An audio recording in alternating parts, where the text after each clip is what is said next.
This video contains the solutions to the Takeout Problems number 4 handout.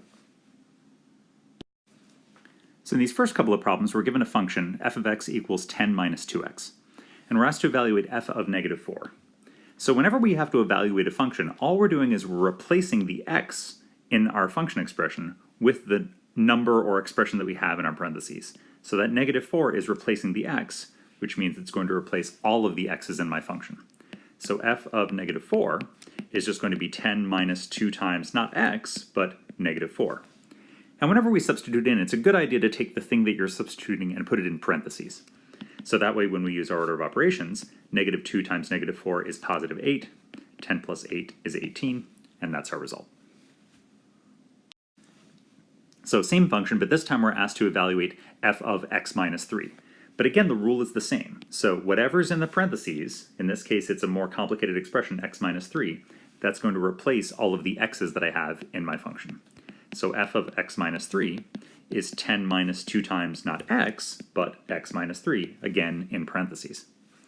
So this time I've got to distribute my multiplication. Negative 2 times x, negative 2 times negative 3 is plus 6, and so my result is 16 minus 2x. And it makes sense that my answer is an algebraic expression this time because I plugged in an algebraic expression. If I plug in a number, I expect to get a number. If I plug in an algebraic expression, I expect to get an algebraic expression. All right, slightly different function this time. So this time we've got f of x is 10 minus x squared, and we're asked to create a table of values and sketch a rough graph of y equals f of x.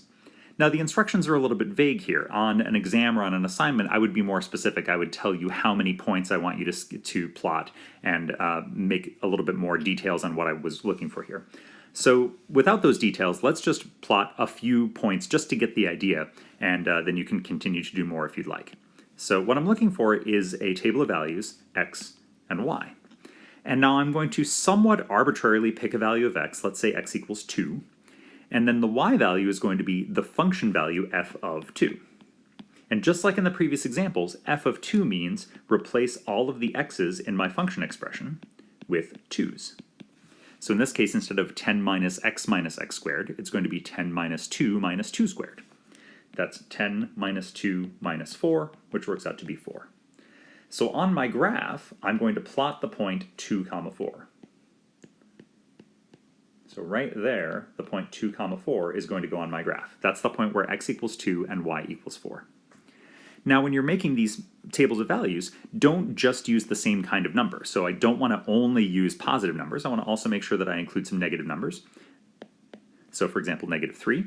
So f of negative 3 would become 10 minus, now because we have negatives here, it's important to be careful with parentheses, minus negative 3 minus negative 3 squared. Minus 3 is plus 3, negative 3 squared is 9, 10 plus 3 minus 9, that happens to also work out to be 4. So now I'm going to plot the point negative 3, 4, and that's also one of the points on my graph. You might also, if you're feeling creative, you might not just restrict your attention to whole numbers. We might plug in some fractions or some decimals. So for example, I could use 0.5. f of 0.5 is 10 minus 0.5 minus 0.5 squared. And with the help of a calculator, if necessary, I can figure out that that's actually the point 9.25. So on my graph, I've got to extend my y-axis up a little bit more. 5, 6, 7, 8, 9, 10. So a half comma 9.25 is somewhere right around there. It's okay to guesstimate on these pictures, but try to get it as accurately as you can. So 0.5 comma 9.25 is also a point on my graph. So continuing in that fashion, plotting several points, we can start to get a rough idea of what the graph looks like, and it ends up looking a little bit something like this. The more points we plot, the more accurate graph we get. All right, this is an average rate of change problem, and I know that because if I read the problem, I see the word rate, I see the word change, right? So it's definitely asking me about a rate of change. And what I see is I've got two data points. My first data point is that the price of the box of cereal was $1.95 in 2000, and became $2.57 in 2010. So those are my two data points, and I always need to have two data points to find an average rate of change. Now the other important piece of information is that they're asking me the rate at which the price changed. And that's going to be the top of my fraction.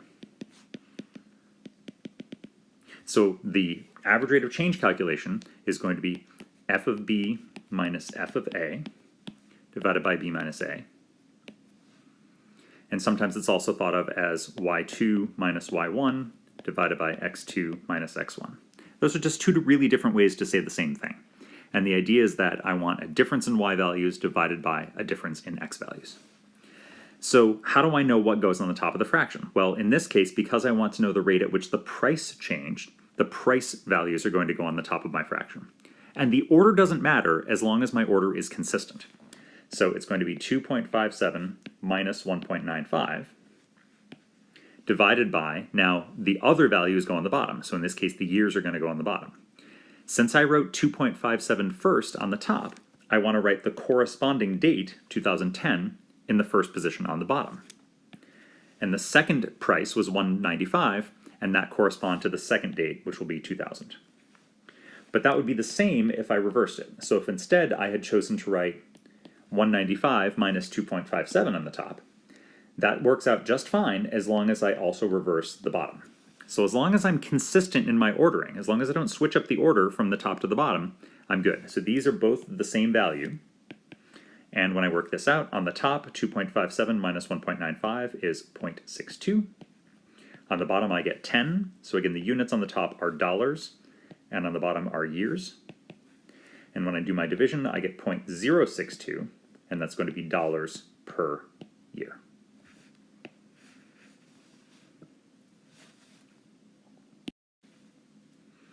This time we're given a formula for a function, but we're still being asked for an average rate of change. So again, we just have to remember our formula, which is that we have f of b minus f of a divided by b minus a. Now in this case, my function is actually called g, but that's okay.